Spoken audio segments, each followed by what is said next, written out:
C'est 200 millions de baguettes de pain qui sont jetées chez les boulangers chaque année. Et si on rajoute le pain qu'on jette tous, parce qu'il est trop petit, trop dur, oublié au fond du placard, c'est 600 millions de baguettes de pain qui sont jetées chaque année dans le pays du pain. Moi, c'est Katia et je suis l'une des 3 mamans de ce petit biscuit, un petit biscuit au maxi impact.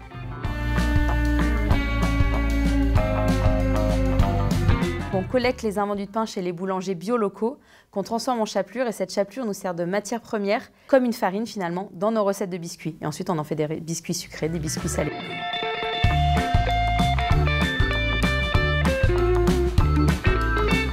Le pain, c'est l'emblème du pays, ça a beau être notre emblème à l'international. C'est aujourd'hui un produit qui est jeté quotidiennement chez les boulangers et chez les particuliers. Et à l'échelle d'un pays comme la France et de toutes les boulangeries qu'on a, du coup, c'est 200 millions de baguettes de pain qui sont jetées chez les boulangers chaque année. Et si on rajoute le pain qu'on jette tous un peu parce qu'il est trop petit, trop dur, oublié au fond du placard, c'est 600 millions de baguettes de pain qui sont jetées chaque année dans le pays du pain.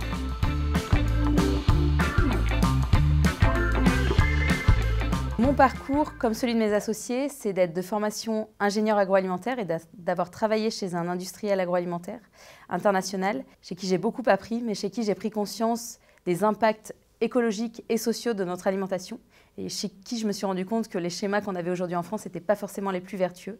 Donc à un moment, j'ai eu envie de donner du sens à mon métier d'ingénieur agro, et donc je me suis tournée vers l'entrepreneuriat.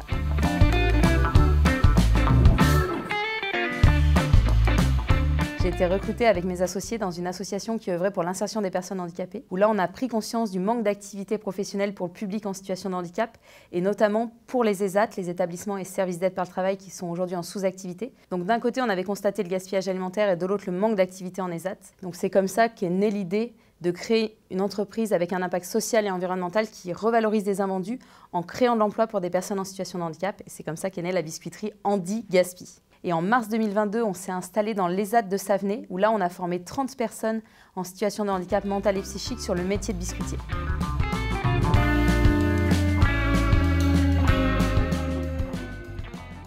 Et 120 000 baguettes de pain, c'est l'équivalent de 10 piscines olympiques d'eau économisée.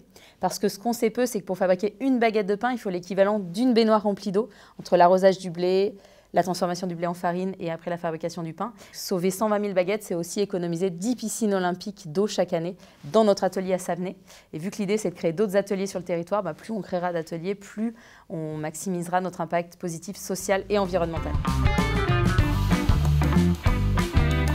Donc c'est celui-ci, c'est notre chocolat noisette, c'est le best-seller de la gamme. Donc c'est vraiment le petit cookie chocolat noisette que tout le monde connaît, mais version engagée. Donc on voit ici là, sa petite médaille. Mais le mieux pour savoir quel goût ça a, c'est quand même de les goûter. Alors allez-y, faites-vous plaisir.